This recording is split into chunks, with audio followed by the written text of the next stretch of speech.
Hello everyone, welcome to Sigma youth engineers. Members only video series में हम जो है आपके सारे डाउट्स कवर करेंगे और वीएमसी प्रोग्रामिंग को आप कंप्लीट लेवल पे ज़ीरो से एडवांस लेवल तक सीख सकते हैं। यहाँ पर हम जो सीरीज़ स्टार्ट करें इसमें हम जो है आपको वीएमसी प्रोग्रामिंग और वीएमसी टूलिंग में भी आप हमारी जो है कंप्लीट गाइड सीरीज़ को कवर करेंगे, जिसमें हम मटेरियल ग्रेड, कैसे आरपीएम फीड लेना है, टूल कैसे सेलेक्ट करना है, ठीक है, ये सारी चीज़ें जो है आपको इस पूरी सीरीज़ में हम कवर करके बताएंगे। कौन सा टूल कहाँ यूज़ करना है, आरपीएम कितना रखना है, इंसर्ट कौन सी रखनी है, सब कुछ इस वीडियो सीरीज़ में हम कवर करेंगे, ठीक है।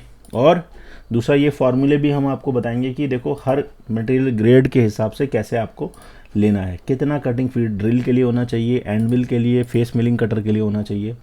कैलकुलेटर से आपको समझाएंगे कैसे इसको कैलकुलेट कर सकते हो, फ्लैट एंड मिल कैसे लेना है, फेस मिल कैसे लेना है, ये सब कुछ जो है मेंबर्स ओनली वीडियो सीरीज़ में हम कवर करने वाले हैं। तो कैसे ये चलेगा, ये सब कुछ जो है आपको यहाँ पर स्टेप बाय स्टेप इस पूरी वीडियो सीरीज़ में मिलने वाला है। तो अब सबसे पहले जो है हम एक बिगिनर के पॉइंट ऑफ व्यू से समझेंगे कि वीएमसी मशीन जो है किस तरीके से काम करती है। मशीन के वीडियोज़ आपने हमारे देखे हुए हैं चैनल पे। अब हम यहाँ पर आपको मशीन के लिए एक कंट्रोलर जो है यहाँ पर स्वेनसॉफ्ट सिमुलेटर में यहाँ पे आपको लेना है OIM। ये कंट्रोलर ऑन करना है, रन करना है आपको। इस टाइप का जो है पूरा एक मशीन आपको मिल जाएगी, ठीक है। इस पर आपको सारे के सारे ऑपरेशन समझा देंगे हम। पावर ऑन करिए, इमरजेंसी रिलीज़ करिए, एडिट मोड सेलेक्ट करिए, इसको डॉक कर लीजिए। अब जो है आपका ये कंट्रोलर जिसमें प्रोग्राम मोड सब कुछ आपको यहाँ पे मिल जाएगा। तो ये कैसे ऑपरेट करना है, वर्कपीस कैसे लेना है, ये देखिए, ये सब कुछ जो है साइज़ वगैरह आप यहाँ पे सेट कर सकते हो। कवर करते हैं, ये देखिए, ये लगा लिया। टूल आप यहाँ से सेलेक्ट कर सकते हैं, टूल मैनेजमेंट में जाके ऐड, यहाँ पे आप ले लो drill, flat and mill, ball and mill, diameter select कर लो, लेंथ सेलेक्ट कर लो और इसको ओके कर दो। ये आपकी फ्लैट एंड मिल आ गई। Add to magazine, tool tight station number 1, select mount tool, okay. तो ये आपका टूल जो है आपका यहाँ पे ऐसे देगा। तो इसमें हम आपको मशीन पे क्या रिएक्शन होता है, कोई प्रोग्राम आप चलाने वाले हैं उसके लिए, वो सब आपको मिलेगा।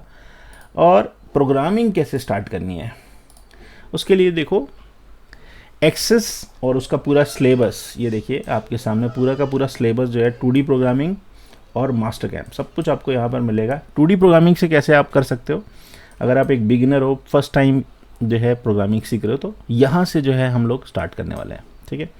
सबसे पहली चीज़ है कि भाई वीएमसी मशीन में एक्सेस का आपको पता होना चाहिए। वीएमसी मशीन में 3 एक्सेस हैं, एक्स, वाई और जेड। अब तीनों एक्सेस का क्या मतलब है समझना ये ज़रूरी है। देखो वीएमसी मशीन में जो एक्सेस होती है वो एक्स एक्सेस कैसा मूवमेंट होता है। एक्स एक्सेस क्या होती है, this axis represent the movement of the work table. जो आपकी टेबल है वो लेफ़्ट टू राइट जो है आपकी मूव करती है, लेफ़्ट टू राइट। अब इसको मशीन पे समझ लो एक बार। जैसे ये मशीन है आपकी, ठीक है। अब इस मशीन में ये जो टेबल है आपकी, इसका मूवमेंट जो है आपका एक्स एक्सेस में होता है। कैसे होगा, आपको सेलेक्ट करना पड़ेगा आपको जॉग मोड। ये जॉग मोड सेलेक्ट कर लीजिए। ये x प्लस है, ये x माइनस है। मैंने x माइनस दबाया, ये टेबल आपकी इधर की तरफ चल रही है, ठीक है, राइट की तरफ, ये लेफ्ट की तरफ, ठीक है। तो प्लस माइनस से क्या फ़र्क पड़ रहा है, आपका जो टेबल का मूवमेंट है लेफ्ट और राइट हो रहा है, ठीक है। तो एक्स एक्सिस किस लिए होगी, लेफ्ट राइट मूवमेंट के लिए। वाई एक्सिस जो होती है, वाई एक्सिस में क्या है, वाई एक्सिस रिप्रेजेंट करती है फ्रंट एंड बैक, मतलब आगे और पीछे। मशीन में देख लेते हैं, यहाँ पर हमने वाई एक्सिस माइनस, आगे देखिए ये पीछे, ठीक है। आगे पीछे जो हो रही है आपकी टेबल या बेड के मूवमेंट को ऑब्जर्व कर सकते हैं। यहाँ पे देखिए, ये देखिए हमारी तरफ आ रहा है, इधर जा रहा है। इसको ज़्यादा क्लोजली देखना है तो आप यहाँ से देखो, इसको ऐसे देख लो, मशीन को थोड़ा टिल्ट कर दो, यहाँ से देखो माइनस प्लस, ठीक है। तो फ्रंट एंड बैक जो मूवमेंट हो रहा है वो वाई एक्सिस में होता है। तो ये भी आपको याद रखने की ज़रूरत नहीं पड़ेगी अब आगे। उसके बाद जो है आपको सेलेक्ट करना है जेड एक्सिस। जेड एक्सिस किस लिए होती है, जेड एक्सिस में होता है आपका अप एंड डाउन मूवमेंट। ये देख लीजिए, अप एंड डाउन मूवमेंट हो रहा है, इसको समझ लेते हैं। मशीन में देखेंगे, यहाँ पे देखिए सामने रख लीजिए, थोड़ा पास कर लेते हैं इसको। अब जेड के लिए ये प्लस है, ये माइनस है, तो माइनस में क्या हो रहा है, टूल नीचे आ रहा है, ठीक है, प्लस में टूल ऊपर की तरफ जा रहा है। तो इस तरीके से आप जेड का मूवमेंट भी समझ गए होंगे। अब सबसे इम्पॉर्टेंट चीज़ क्या है कि भाई मशीन की एक्सेस आपने समझ ली, अब मोड को समझ लीजिए। मोड आप देखिए वीएमसी मशीन में ना आपके 7 मोड होते हैं। Edit mode, MDI mode, jog mode, handle mode, reference mode, auto mode और रिमोट मोड। ये 7 मोड पे ही पूरी वीएमसी चलती है। सारी वीएमसी, कोई भी वीएमसी उठा लो आप दुनिया की, वो सब कुछ जो है आपकी इन 7 मोड पे ही चलेगी। अब हर मोड का क्या मतलब है एक समझना ज़रूरी है। ये होता है edit mode. Edit mode, in this mode the changes in parameter is done, also new program is created in this mode and amendment और alteration should be done in this mode. इसका मतलब ये है, हिंदी में समझ लो, हिंदी में भी है हमारे पास। इस मोड में सीएनसी प्रोग्राम या मशीन पैरामीटर बनाए या संशोधित यानी एडिट किए जा सकते हैं। नए प्रोग्राम इनपुट करने या उन्हें एडिट करने के लिए उपयोग होता है। किसी भी नए ऑपरेशन या स्थिति के लिए सेटिंग इसी मोड में करनी होती है। इसका मतलब ये है कि एडिट मोड में आप जो है प्रोग्राम के अंदर चेंजेस कर सकते हो। अभी देखो मशीन में कैसा होता है एडिट मोड, ये भी समझना ज़रूरी है। ये देखो, ये एडिट लिखा हुआ है, एडिट मोड लिखेंगे यहाँ पर एडिट आ जाएगा, ठीक है। एमडीआई लिखेंगे तो एमडीआई आ जाएगा, ऑटो मेमोरी, हैंडल एचएनडी, ठीक है, जॉग, जो मोड लेंगे आप वो आ जाएगा, ठीक है। रेफरेंस लिखेंगे तो रेफरेंस आ जाएगा। इस तरीके से आप मोड सेलेक्ट करते हो। अब एडिट मोड है, एडिट मोड में क्या कर सकते हो आप, प्रोग्राम के अंदर एडिट कर सकते हो। मतलब कि इसके अंदर देखो जो कर्सर है इसको नीचे लेके आ सकते हो यहाँ से, ठीक है। इसको अगर आपको G91 है, इसको G90 से रिप्लेस करना है, G90, हाँ। अब अल्टरनेट करना है। देखो एक चीज़ और देखना, ये की है, लॉक की है, लॉक और अनलॉक की, यहाँ पे चाबी लगती है, इसको अनलॉक करके करना, ठीक है। अगर ये लॉक होके करेगा तो फिर आप जो है इसमें एडिट नहीं कर सकते। यहाँ एडिट कर लीजिए अनलॉक पे, और यहाँ पे लिख दीजिए आप G, कैंसिल से डिलीट हो जाएगा, G90, आपने G90 यहाँ टाइप कर दिया। अब इसको रिप्लेस करना है तो अब यहाँ पर एक ऑप्शन होता है अल्टर, अल्टर कर देंगे तो G91 की जगह पे G90 आ गया, ठीक है। ये चीज़ आप यहाँ से चेंज कर सकते हो, अल्टरेशन कर सकते हो। डिलीट करना है आपको, यहाँ से डिलीट कर सकते हो। ये लीजिए, ये देखिए डिलीट हो गया, ठीक है। कोई चीज़ नई ऐड करनी है, जैसे आपको यहाँ पे ऐड करना है, G91 लिखा आपने, अब यहाँ पे इंसर्ट करना है तो ये इनपुट दबा सकते हैं या इंसर्ट दबा दो। ये देखिए G91 यहाँ इंसर्ट हो गया, ठीक है। तो एडिट करने का मतलब क्या है, कैंसिल कर सकते हो, इनपुट है, डिलीट है, इंसर्ट है, अल्टर कर सकते हो। ये सारे बटन भी आप इसमें यूज़ करना सीख गए। एडिट मोड के अंदर जो है आप ये काम कर सकते हो। दूसरा, अगर आपको सेटिंग करनी है, जैसे मान लीजिए ऑफसेट वगैरह करना है, तो एडिट मोड में ही आप जो है इसके कोई भी जो है पैरामीटर्स को छेड़ सकते हो, ठीक है। यहाँ पे जैसे 115 लिखा हुआ है, आप इसको 10 लिख के इनपुट दबा दीजिए, यहाँ देखिए चेंज हो गया। लेकिन अगर ये लॉक होगा तो नहीं होगा। अगर ये लॉक है, यहाँ पे मैं 10 लिखता हूँ और इनपुट लिखूँगा तो यहाँ पे देखो राइट प्रोटेक्ट की एक वार्निंग आ रही है, समझ रहे हो। तो इससे क्या होगा, ये प्रोग्राम लॉक है, अब नहीं कर सकते आप, इसको अनलॉक करना ज़रूरी है। एडिट तभी काम करेगा जब यहाँ पर अनलॉक पर जो है आपकी की होगी, ठीक है। ये ध्यान रखना। तो आपको एडिट मोड का मतलब समझ में आ गया। बाकी चीज़ें जो है आप धीरे धीरे सीख जाओगे। दूसरा है आपका MDI mode, manual data input mode. MDI mode क्या है, MDI मोड में होता है, MDI में क्या होता है, ऑपरेटर को G कोड या M कोड की एक एक लाइन मैनुअल रूप से इनपुट करके उसे तुरंत चलाने की अनुमति देता है। इंग्लिश में देख लो, नहीं समझ में आ रहा तो इंग्लिश में देख लो, हमने इंग्लिश में भी लिखा हुआ है। ये इसलिए होता है, small program and commands can be executed, मतलब छोटे छोटे प्रोग्राम्स आप इसमें रन कर सकते हो। जैसे कि आपको स्पिंडल रोटेट करना है 1200 RPM पे, तो आपने कमांड दे दी M03S 1200 और इसके बाद साइकिल बटन प्रेस कर दिया तो रोटेट द स्पिंडल 1200 RPM पे रोटेट हो जाएगा। अब ये चीज़ दिखाने के लिए भी यहाँ पर मैं आपको यहाँ पर दिखा देता हूँ कैसे होगा। एडिट कर लीजिए, मोड सेलेक्ट कर लीजिए, पहले MDI, प्रोग्राम बटन प्रेस करिए, ठीक है। यहाँ MDI पे क्लिक कर दीजिए, आप टाइप करना है M03 3S 1200 और एंड ऑफ ब्लॉक ईओ भी जरूर लगाना है, ठीक है,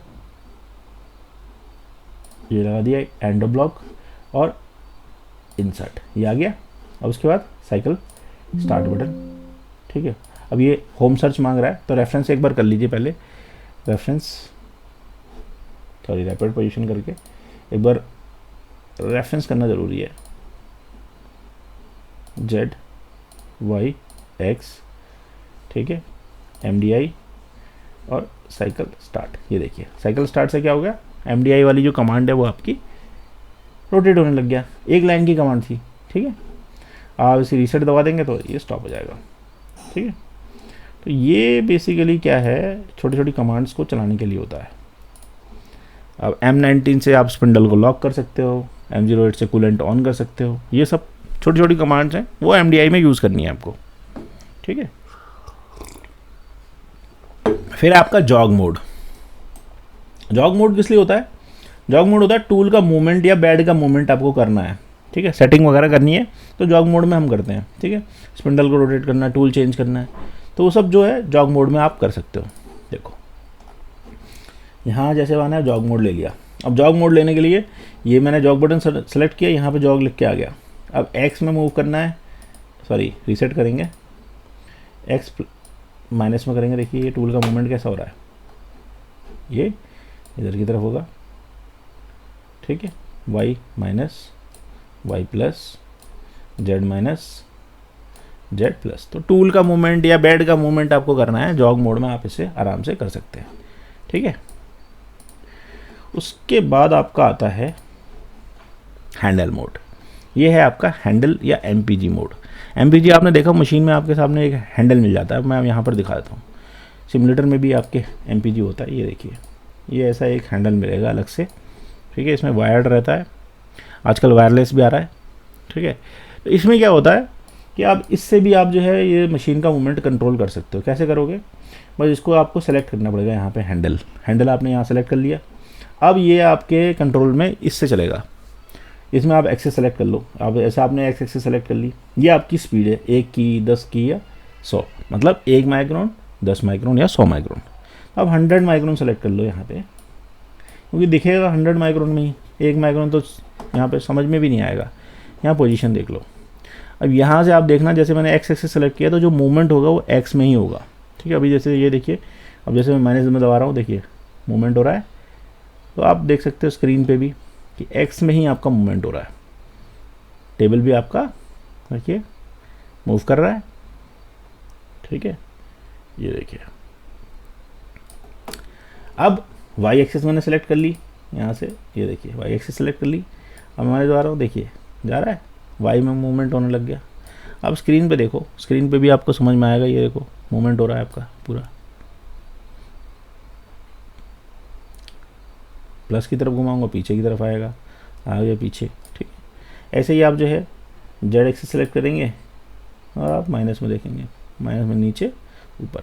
तो सेटिंग वगैरह करनी है आपको, वर्क पीस लगाना है, डायलिंग करनी है, बेड सेटअप करना है, ये सब चीज़ें जो है आपकी इसी में होती हैं, ठीक है, जेड में, एक्स में, वाई में। तो ये आप हैंडल से कर सकते हो। आप जैसे बड़ी मशीन होती है तो आप क्या करोगे, मशीन में आप डायरेक्ट ही जा नहीं सकते, यहाँ पे देख सकते हैं, मैं आपको दिखाता हूँ।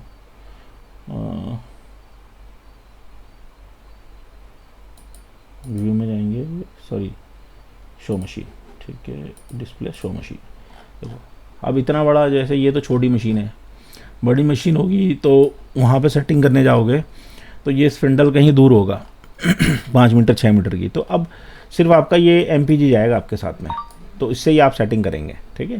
तो इसलिए होता है ये आप इसको ले जा सकते हो। वायरलेस भी आ रहा है आजकल, तो इसको उठा के ले जा सकते हो। वायर्ड भी आता है तो वहाँ जाएगा, ठीक है।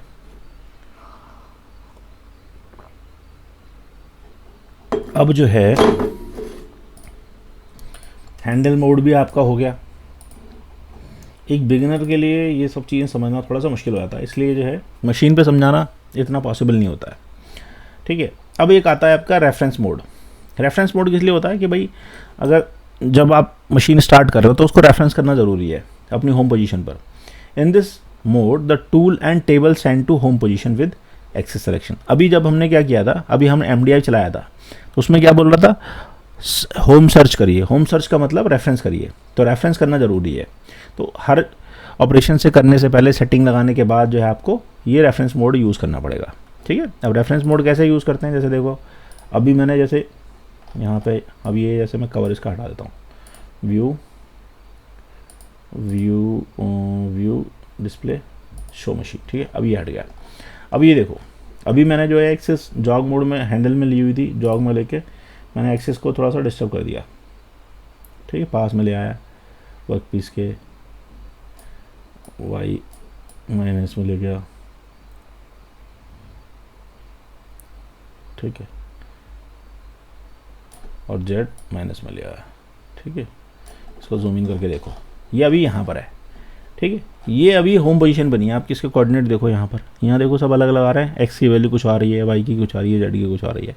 तो अब इसको रेफरेंस यूज़ करना है, होम पोजीशन पे भेजना है, तो रेफरेंस मोड सेलेक्ट कर लो। सबसे पहले हमेशा रेफरेंस करने का एक रूल याद कर लेना, जो भी बिगिनर्स हैं, कभी भी आप रेफरेंस करो तो सबसे पहले आप जेड को प्लस में रेफरेंस करो, ताकि ये टूल जो है ऊपर जाए। देखो मैं प्लस दबाऊंगा, ये ऊपर आ गया, ठीक है, ये अब ऊपर चला गया, ठीक है। अब ये ऊपर चला गया, फिर चाहे वाई में कर लो चाहे एक्स में कर लो। अब देखो यहाँ पे ये कोऑर्डिनेट क्या हो गए, एक्स में 400, वाई में 200, जेड में 300, क्योंकि यहाँ पे ऑफसेट में एक वैल्यू पड़ी होगी इसके वर्क में। यहाँ पे वर्क में देखेंगे तो देखिए ये वैल्यू पड़ी हुई है, ये वैल्यू आपकी 400 पड़ी है, 200 पड़ी है, 30 पड़ी है, ठीक है। और पोजीशन पे आपको क्या दिखा रहा है, ये दिखा रहा है, ठीक है। ये देखिए एब्सोल्यूट में आपको ये दिखा रहा है वैल्यू, क्यों दिखा रहा है, क्योंकि यहाँ पर आपने वैल्यू ये डाल रखी है। इसको 0 करोगे, इसको सॉरी बैक स्पेस, आप इसको 0 टाइप करिए और आप इसमें इनपुट कर दीजिए, इसको 0 इनपुट, इसको 0 और इनपुट, ठीक है। तो अब आप देखेंगे पोजीशनिंग करेंगे तो यहाँ पर देखिए एक्स की वैल्यू 0, वाई की वैल्यू 0, जेड की वैल्यू 0। तो ये चीज़ आपको यहाँ पर होम पोजीशन पर रेफरेंस करेंगे तो ये वैल्यू आएगी, ठीक है। तो अब आपको रेफरेंस मोड का भी मतलब पता चल गया कि रेफरेंस मोड का क्या काम है। ऑटो मोड का क्या काम है, इस मोड में आप प्रोग्राम चलाते हो, ऑटोमेटिक जो भी आप प्रोग्राम बनाओगे, लंबे प्रोग्राम आप बनाओगे, ठीक है। जैसे आपने यहाँ पर, मैं एक प्रोग्राम निकाल के दिखाता हूँ आपको, ये प्रोग्राम है, ठीक है। अब एक ये रेडियस का प्रोग्राम है आपका, ठीक है। अब इस प्रोग्राम को अगर आपको चलाना है इसमें तो मशीन में, तो वो आपको चलाना पड़ेगा ऑटो मोड में, ऑटो मोड में ही ये चलेगा, ठीक है। उसकी सेटिंग वगैरह होगी तब वो चलेगा। अब वो चला के हम आपको दिखाएंगे, उससे पहले कुछ चीज़ें जो आपके लिए इम्पॉर्टेंट हैं एज ए बिगिनर, वो समझना बहुत ज़रूरी है। अब वो समझने के लिए आपको क्या करना पड़ेगा, आपको समझना पड़ेगा पहले प्रोग्रामिंग की टर्मिनोलॉजीज़ ऑफ VMC। मतलब कोई भी मशीन आप सीख रहे हो, उसकी प्रोग्रामिंग अगर आप सीख रहे हो तो उसकी पहले टर्म्स को समझना पड़ेगा। देखो टर्म्स में क्या समझना पड़ेगा, प्रोग्राम नंबर क्या होता है, प्रोग्राम कैसे होता है, O, क्योंकि हम ISO स्टैंडर्ड पे काम कर रहे हैं तो फानुक में जो है आप O मतलब होता है आपका फानुक में चलता है, ठीक है। तो O और 4 डिजिट का कोई लेटर, जैसे ये देखो O0001, O001 से लेकर 9999 तक जो है आपकी सीरीज़ अवेलेबल होती है प्रोग्राम नंबर्स की, ठीक है। उसके बाद आता है आपका सीक्वेंस नंबर। अब सीक्वेंस नंबर किससे होता है, N से। ये देखो N 10, 20, N30, N40, ये सब क्या है, ये सब सीक्वेंस नंबर है। अब सीक्वेंस नंबर में भी बहुत लोग कहते हैं कि यार ये तो हमें पता है, सीक्वेंस नंबर का काम क्या है। अब आप समझो, सीक्वेंस नंबर जैसे आपने N10 डाल दिया, आप N1 भी डाल सकते हो, N2 भी डाल सकते हो, N3 भी डाल सकते हो। ऐसे सीक्वेंस नंबर वाले जो प्रोग्राम होते हैं बहुत लंबे होते हैं। यहाँ पे आपको दिखा देता हूँ। जैसे आप कोई मास्टर गेम का प्रोग्राम आप बनाया आपने, ठीक है, मास्टर गेम का आपने जैसे प्रोग्राम बनाया, मास्टर गेम की फाइल्स में आपको यहाँ पर दिखा देता हूँ कुछ, ठीक है। ये रही, जैसे अब मैंने एक NC फाइल यहाँ पे जनरेट करी, तो अब आप देखोगे इसमें, ये आप देखो इसमें कितने N हैं, N 1140, ठीक है। अब मैं इसको थोड़ा सा नीचे लेके आता हूँ, ये हमारा N 1675, इतने ब्लॉक का जो है ये प्रोग्राम है, 1600 ब्लॉक का प्रोग्राम है। अब ये मान के चलो कम से कम 1 से 1.5 घंटे का प्रोग्राम है। अब 1 से 1.5 घंटे का प्रोग्राम होने का देखो नुकसान ये है कि अगर आपने चलाई मशीन, आधे घंटे चल गया, आधे घंटे के बाद क्या हो गया, मशीन में आ गया जी पावर ब्रेक। मान लो कि आपका जो है लाइट चली गई, तो अब मशीन तो चल गई आधा घंटा, तो आपने इस मटेरियल आपने काट दिया आधा। अब आधा मटेरियल काटने के बाद अगर आप जो है दोबारा चलाओगे तो फिर वो तो स्टार्ट हो जाएगी, शुरू से स्टार्ट होगी। तो शुरू से जब स्टार्ट होगी तो जो आधा घंटा आपने पहले बर्बाद कर दिया, अब आधा घंटा हवा में चलेगा टूल, क्योंकि कटिंग करने के लिए मटेरियल है नहीं। तो फिर तो उस समस्या को दूर करने के लिए जो है आपका ये काम आता है ब्लॉक नंबर, ठीक है, ये सीक्वेंस नंबर जिसको बोलते हैं। तो हिस्ट्री में, प्रोग्राम की हिस्ट्री में आपको पता चल जाएगा कि भाई 1500 में से आपका जो है 800 ब्लॉक तक जो है प्रोग्राम चल गया। तो आप N800 सर्च करोगे मशीन में, जैसे ही आप N800 सर्च करोगे उसका साइकिल बटन दबाओगे तो आपका N800 से जो आधे घंटा चल चुका है वो चीज़ जो है नहीं चलेगी, अब उसके आगे वाला जो है प्रोग्राम चल जाएगा। समझ गए? इससे आपका टाइम बच जाएगा। तो सीक्वेंस नंबर का ये बेनिफिट होता है, ठीक है, इसलिए सीक्वेंस नंबर जो है लिखते हैं। आप अगर छोटे छोटे प्रोग्राम बना रहे हो उसमें सीक्वेंस नंबर नहीं भी लिखोगे तो कोई फ़र्क नहीं पड़ेगा, ठीक है, बस इतना ही फ़र्क होता है। उसके बाद होता है ब्लॉक। ब्लॉक क्या होता है? ब्लॉक होता है भाई सेट ऑफ जी कोड और एम कोड, मतलब एक पूरा सेट, ये पूरी एक लाइन है, ठीक है, आपके हिसाब से एक लाइन है, बट प्रोग्रामिंग लैंग्वेज में इसको जो है एक ब्लॉक बोलते हैं, ठीक है, ये भी एक ब्लॉक है, ये भी एक ब्लॉक है। तो ये ब्लॉक्स जो होते हैं इनको बोलते हैं सेट ऑफ जी कोड और एम कोड को ही एक ब्लॉक बोलते हैं। तो ये एक ब्लॉक है, ठीक है। अब ब्लॉक आपको पता चल गया। अब हर ब्लॉक के एंड में, जैसे हम कोई लाइन लिखते हैं इंग्लिश में तो उसमें फुल स्टॉप लगाते हैं, हिंदी में लिखते हैं तो उसमें एक विराम लगाते हैं, ठीक है, तो वही प्रोग्राम में एंड ऑफ ब्लॉक लगता है, इसको बोलते हैं सेमीकोलन। तो ये हर एक प्रोग्राम के एंड में आपको सेमीकोलन, हर एक ब्लॉक के एंड में जो है एक सेमीकोलन लगाना है। नहीं लगाओगे तो भी अलार्म आ जाएगा। फानुक में ये प्रॉब्लम रहती है, अगर आप कंप्लीट नहीं करोगे ब्लॉक को तो आपको अलार्म मिल जाएगा। तो ये प्रॉब्लम आपको फेस ना करनी पड़े, इसके लिए जो है आप ये एंड ऑफ ब्लॉक लगाते हो, ठीक है। उसके बाद आता है आपका एस जो होता है बेसिकली स्पिंडल की स्पीड के लिए होता है। और क्योंकि हम VMC यूज़ कर रहे हैं तो उसमें जो है यूज़ होती है फीड। अब फीड यूज़ होती है दो तरह की फीड। क्या? एक होती है भाई टूल की फीड, दूसरा होता है आपका टेबल की फीड, ठीक है, दो फीड यूज़ होती है। अब देखो फीड क्या है समझ लो, जैसे मैंने आपकी एक्स और वाई को मूवमेंट कर रहा हूँ तो टेबल आपका प्लस और माइनस में ये जाएगा, जॉग मोड ले लिया, प्लस में करूँगा तो प्लस में, तो ये जो मूवमेंट हो रहा है इसको फीड बोलते हैं। कितनी तेज़ी से जो है टूल इधर आ रहा है ये फीड हो गई, ठीक है। और टेबल की फीड में क्या होता है, एक्स और वाई का मूवमेंट कराओगे तो क्या हो रहा है, टेबल मूव कर रही है, और जेड में क्या हो रहा है, टूल मूव कर रहा है। तो टूल ऊपर कितनी तेज़ी से आएगा, नीचे कितनी तेज़ी से टच डाउन करेगा, ये हो गई टूल की फीड, ठीक है। और टेबल कैसे मूव कर रही है एक्स और वाई में, ये हो गई टेबल फीड, ठीक है। तो अब जहाँ पर प्रोग्रामिंग में, जैसे मान लो यहाँ पर प्रोग्राम आपने बनाया, ठीक है, यहाँ पे जेड का मूवमेंट हो रहा है तो ये वाली जो फीड होगी जेड की लाइन में, इसको बोलेंगे हम टूल की फीड, ठीक है। ये टूल की फीड है क्योंकि ये, इसको प्लंज फीड भी बोलते हैं, ठीक है, टेक्निकल टर्मिनोलॉजी में इसको प्लंज फीड बोलते हैं, ठीक है। और जो आपकी एक्स और वाई का मूवमेंट होगा जब प्रोग्राम आप लिखेंगे उसके साथ में आपका मूवमेंट में डालेंगे फीड, वो आपकी टेबल की फीड है, ठीक है। तो उसमें प्लंजिंग नहीं होती है, उसमें साइड वाइज मूवमेंट होता है टेबल का। तो ये दो टाइप की फीड जो है यूज़ होती है। ये स्मॉल लेटर जो है एन का वो हमारा आरपीएम के लिए डिनोट होता है, डी जो है टूल का डायमीटर, टी होता है टूल, ठीक है। तो ये जो है बेसिक सी टर्मिनोलॉजी है, आपको पता होनी चाहिए। उसके बाद आपकी आती है कि भाई प्रोग्रामिंग हम जब अगर स्टार्ट कर रहे हैं तो बेसिक फंडामेंटल आपको क्लियर होने चाहिए। Type of G code and rules of programming करने से पहले रूल पता नहीं है, ठीक है, तो फिर आप जो है इस प्रोग्रामिंग में गड़बड़ कर देंगे, अलार्म आएगा। अलार्म कब नहीं आएगा, जब आपको सही तरीके से यूज़ करोगे। अब समझना ये है आपको कि भाई रूल क्या है। देखो दो तरह के कोड होते हैं, एक होता है मॉडल कोड, एक होता है non modal code. Modal code वो होता है जिसमें जो है modal code are those code who remain active in program in all blocks until it will replace by the same group code. मतलब कि एक ऐसा कोड जो अगर आपने किसी भी ब्लॉक में यूज़ कर लिया, जैसे G00 आपने यूज़ किया और उसके नीचे वाले ब्लॉक में कोई दूसरा कोड यूज़ नहीं कर रहे हो, तो G00 ही एक्टिव रहेगा।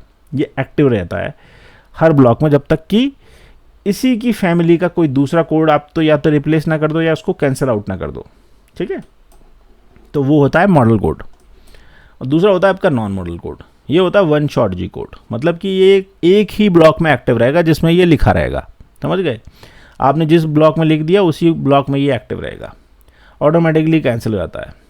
ठीक है, तो ये आपकी इसकी रूल है। अब इसमें एक रूल ये है कि भाई सेम ग्रुप का जी कोड आप जो है एक ही ब्लॉक में यूज़ नहीं कर सकते। जैसे कि G00 और G01 एक ही ब्लॉक में आप नहीं लिख सकते, G01 और G02 एक ही ब्लॉक में नहीं लिख सकते, G02 और G03 ये भी आप एक ही ब्लॉक में नहीं लिख सकते। मतलब कि ये एक ही फैमिली के मेंबर है, तो एक ब्लॉक में सिर्फ एक ही जी कोड लगेगा। तो अगर आपने दो यूज़ कर लिए तो अलार्म आएगा, तो अलार्म से बचने के लिए आपको ये चीज़ करनी पड़ेगी। ठीक है, और अगर आप जो है मॉडल कोड यूज़ कर रहे हैं तो they are only cancel by the same group.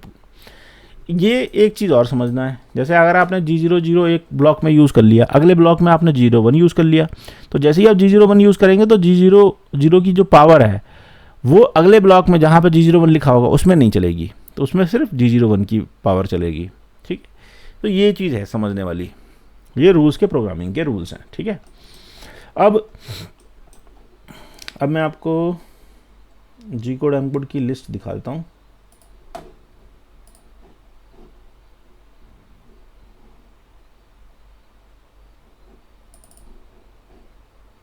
इसमें आपका VMC के जी कोड्स और एम कोड्स आपको टर्निंग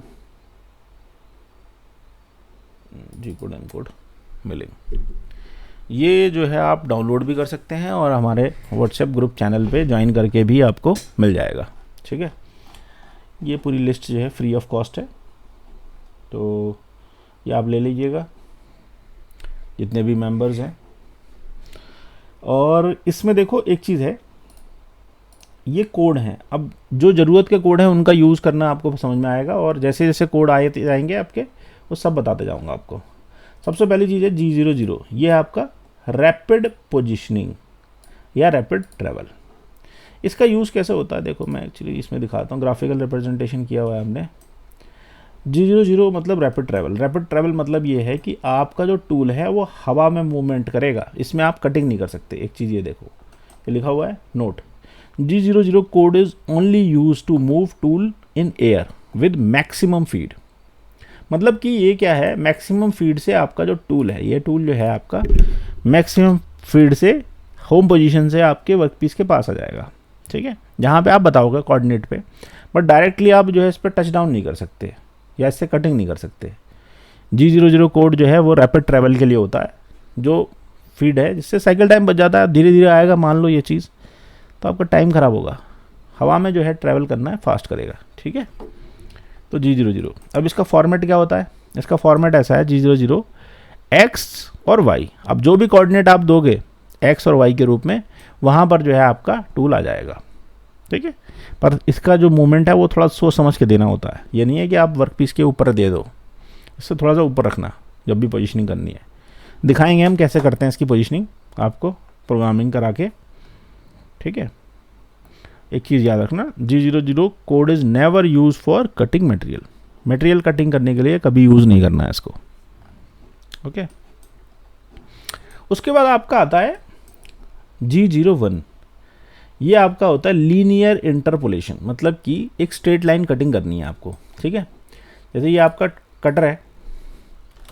ठीक है, अब ये कटर का मूवमेंट आपको जो है एक सीधी लाइन में करना है, यहाँ से ऐसे करना है, ऐसे करना है, ऐसे।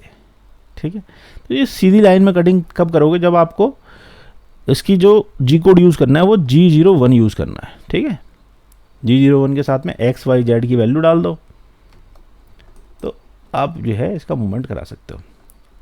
अब इसका फॉर्मेट देख लो, G01 X Y Z और F, ये फीड रेट आपको देनी पड़ेगी। फीड रेट आप जो वैल्यू देंगे, वैल्यू उसके हिसाब से निकलेगा, हर टूल के हिसाब से, हर मटेरियल के हिसाब से अलग फीड निकलेगी, ये भी समझाएंगे आपको। तो G00 वाले में क्या था, इसमें फीड नहीं थी, ठीक है, इसमें फीड डालने की ज़रूरत ही नहीं है क्योंकि ये तो मैक्सिमम फीड से आता है। G01 वाले में फीड आपको देनी पड़ेगी क्योंकि जिस फीड से आप देंगे उसी हिसाब से ये कटिंग होगा, और ये कटिंग के लिए यूज़ होता है, ठीक है। आपने दे लिया 100 की फीड तो 100 की फीड से चलेगा, आपने 400 की दे दी तो 400 की स्पीड से कटेगा, आपने 5 की फीड दे दी तो धीरे धीरे धीरे धीरे चलेगा। तो जैसा हार्ड मटेरियल है तो कम फीड रखनी है, सॉफ्ट मटेरियल तो ज़्यादा फीड दे दो, उस हिसाब से चलेगी, ठीक है।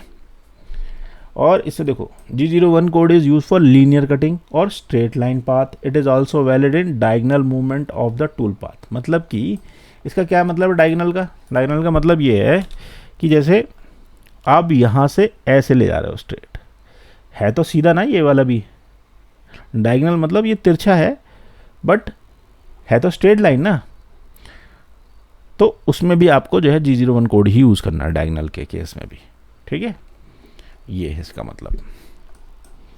अब आती है बात G02 सर्कुलर इंटरपोलेशन की। सर्कुलर इंटरपोलेशन क्लॉकवाइज और सर्कुलर इंटरपोलेशन काउंटर क्लॉकवाइज।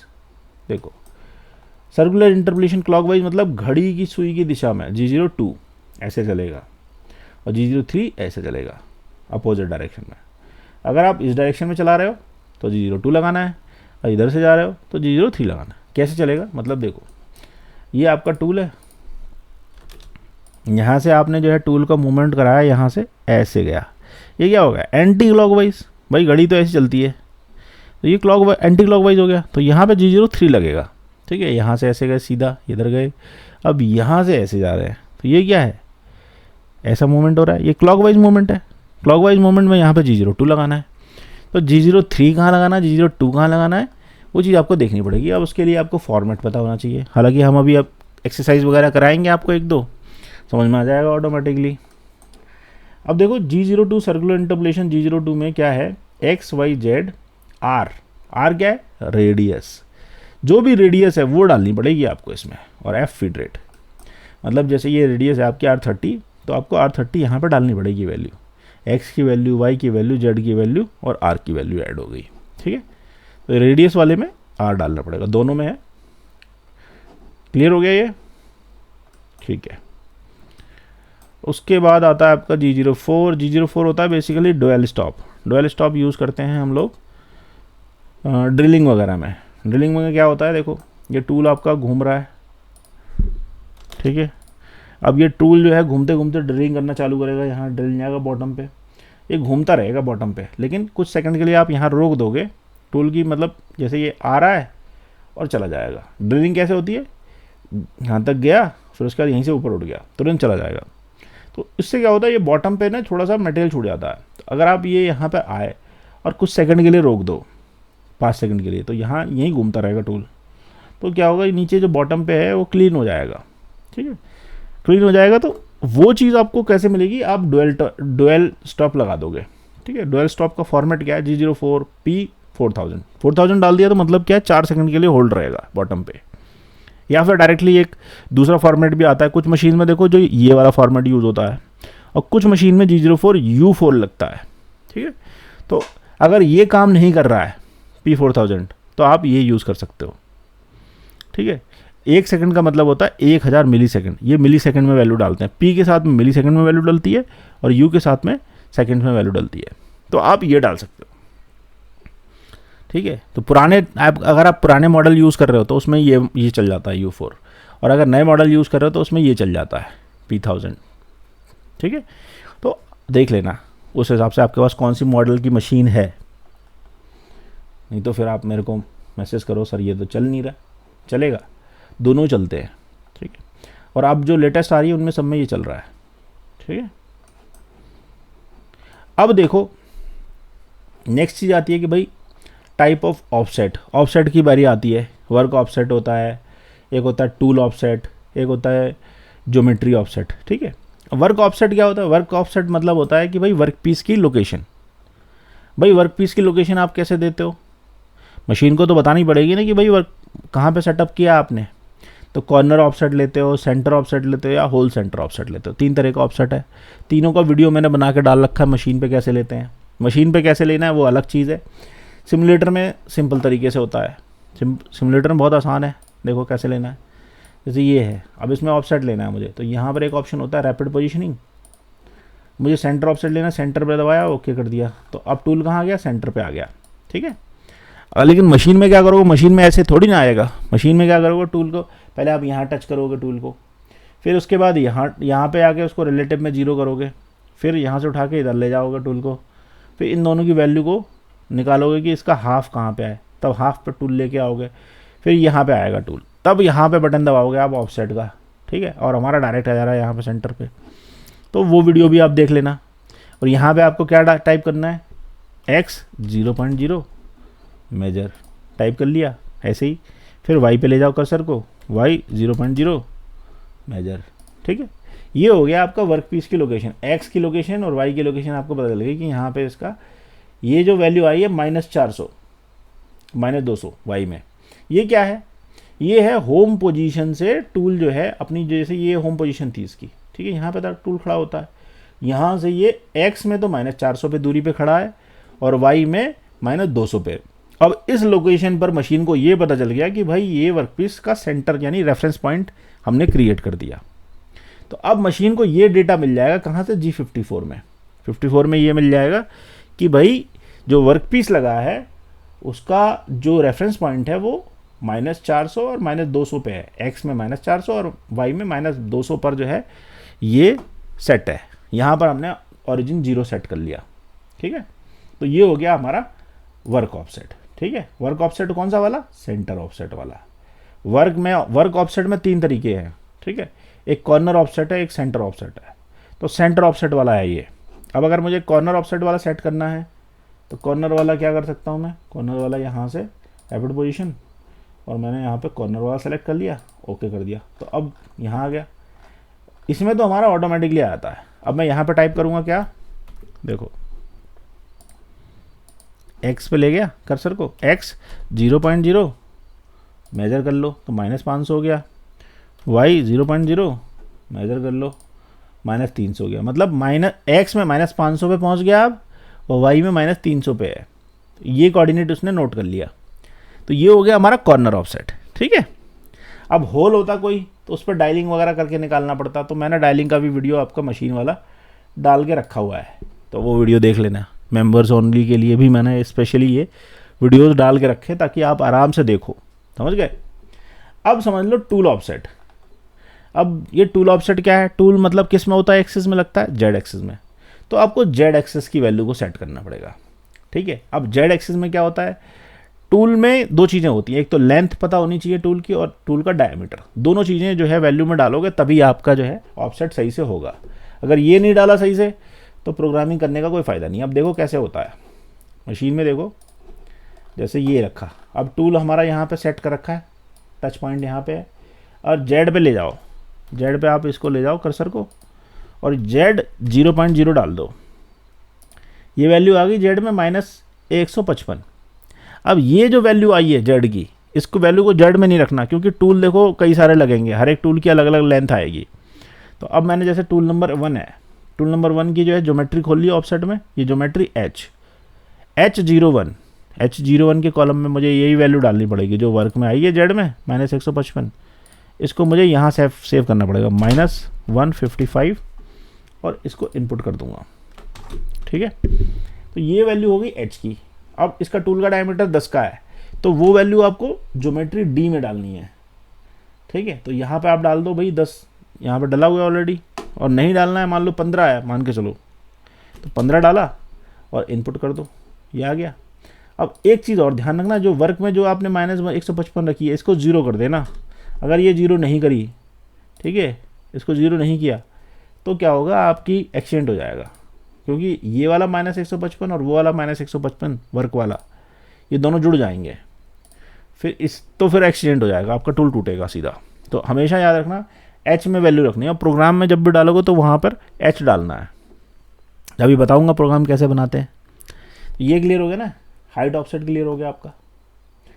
अब जैसे 2 नंबर टूल है, अब दूसरा टूल लिया आपने कोई, जैसे मान लो ये तो टूल एक है, अब मैं इसको रेफरेंस कर देता हूँ पहले, Z+Y(X), ठीक है।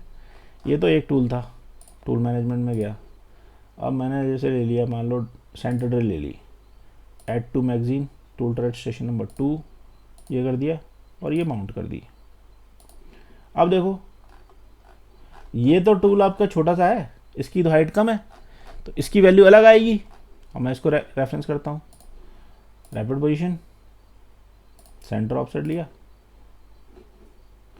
ऑफसेट बटन पे गया, वर्क पे गया, यहाँ पर मैंने Z 0.0 किया और मेजर किया। यहाँ पे आ रही Z की वैल्यू -200, ठीक है, वहाँ तो आ रही थी कुछ। अब यहाँ पर ये जो वैल्यू है ये टूल नंबर 2 में सेट किया है, तो यहाँ पे आपको लिखना पड़ेगा -210 और इसको इनपुट कर दो, ठीक है। और डायमीटर कितना है, 5 का लिया है, 5, और ये इनपुट। तो ये टूल नंबर 2 का डेटा आपने यहाँ सेव कर दिया। वर्क में इसको 0 इनपुट कर दो, ठीक है। इसको आप रेफरेंस कर दो Z(Y)X, ठीक है, कोई दिक्कत नहीं है। कॉर्नर ऑफसेट भी इसका भी वही कॉर्नर ऑफसेट में ही वैल्यू ली है आपने, ठीक है। ऐसे आप जो है इसको सेट कर सकते हो। दूसरे टूल का आपने वैल्यू सेट कर ली। अब जेड में तो एक ही वैल्यू सेट कर सकते थे, इसीलिए आपने जो है ये ज्योमेट्री बनी है, इसको बोलते हैं ज्योमेट्री H और ज्योमेट्री D। इसको ही हम बोलते हैं टूल ऑफसेट या ज्योमेट्री ऑफसेट। समझ में आ गया। टूल की लेंथ H में लिखते हैं, टूल का डायमीटर D ऑफसेट में लिखते हैं। समझ में आ गया। टाइप ऑफ ऑफसेट पता चल गए, वर्क ऑफसेट क्या है, टूल ऑफसेट क्या है, ये सारी थ्योरी मैंने आपको यहाँ बता दी, इसको पढ़ने की ज़रूरत नहीं है, ठीक है। अब आती है एक चीज़, टाइप ऑफ वियर ऑफसेट। भाई वियर भी तो होता है, एक तो टूल का डायमीटर भी घिसता है, एक टूल का लेंथ भी घिसती है। तो वो वाली वैल्यू कहाँ लिखनी है आपको, वो यहाँ लिखनी है। ये देखो वियर H, वियर H।